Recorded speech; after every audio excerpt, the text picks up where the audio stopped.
सर्दी का मौसम था और हमने सोचा क्यों ना पकोड़े बनाए जाएं।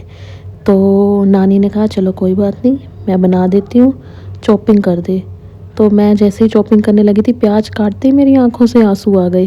तो नानी कहते ला दे, मैं ही चॉपिंग कर देती हूँ। फिर नानी ने ब्रीक ब्रीक आलू की, प्याज की, गोभी की, सबकी चॉपिंग अच्छे से कर दी। और यहाँ पर हमने सबको वॉश कर लिया है वेजिटेबल्स को, और बेसन में अब हम सारी चॉपिंग की हुई वेजिटेबल्स को डाल रहे हैं। अब उसके बाद इनको डालने के बाद हमने इनको अच्छे से मिक्स करना है। तो मिक्स करने ही लगे थे तो हमने कहा चलो पहले इसको मसाले डाल लेते हैं, फिर मिक्स करते हैं। तो इसमें नमक, मिर्च, अजवाइन, ये सब मसाले आप अपने स्वाद अनुसार डाल सकते हैं। अगर आपको तीखा पसंद है तो आप तीखे मसाले डालें, ज़्यादा मसाले डालें। अगर आपको ठीक ठीक पसंद है तो आप ठीक ठीक मसाले डालें। लोग पकोड़ों में मैगी मसाला भी यूज़ करते हैं, बट हमने नहीं किया मैगी मसाला यूज़, क्योंकि हमें मैगी मसाला यूज़ करना अच्छा नहीं लगता। तो अब हमने इसको पानी मिला के अच्छे से बैटर इसका तैयार कर लिया है। अब हमने वहाँ पर कढ़ाई में घी रख दिया है।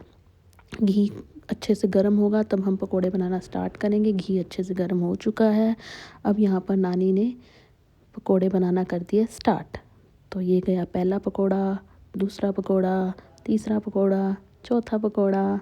ऐसे करते करते नानी ने एक ही बार में इतने सारे पकोड़े बनाने रख दिए। तो अब ये पकोड़े बनने स्टार्ट हो रहे हैं। देखते ही देखते मुँह में बहुत पानी आ रहा था, और मौसम भी बहुत सच में ठंड थी। मौसम को देखते ही सच में पकोड़े खाने का मन कर जाता है। तो ये अब देखो आप पकोड़े बनने स्टार्ट हो गए हैं। आपको जैसे पता ही है कि ठंड बहुत ज़्यादा बढ़ रही है, तो ऐसे मौसम में तो पकोड़े सच में, और छुट्टियां भी आपको पता ही है बढ़ चुकी हैं, क्योंकि ठंडी बहुत पड़ रही है, धूप का तो कोई नामो निशान नहीं है। चलो अब हम फोकस करते हैं अपने पकोड़ों में। गर्मा गर्म स्वादिष्ट पकोड़े, मिक्स पकोड़े। तो यहाँ पर पकोड़े हमारे फ्राई हो रहे हैं। सच में फ़र्स्ट टाइम तो यहाँ पे जब करो ना, पहले जो बनाओ उसमें तो बहुत ही टाइम लगता है, और भूख भी ज़ोरों से लग रही होती है, खाने का भी बड़ा मन कर रहा होता है। तो ये अब यहाँ पर फ्राई हो रहे हैं अच्छे से। तो अब इसको हमने हाफ़ फ्राई किया था।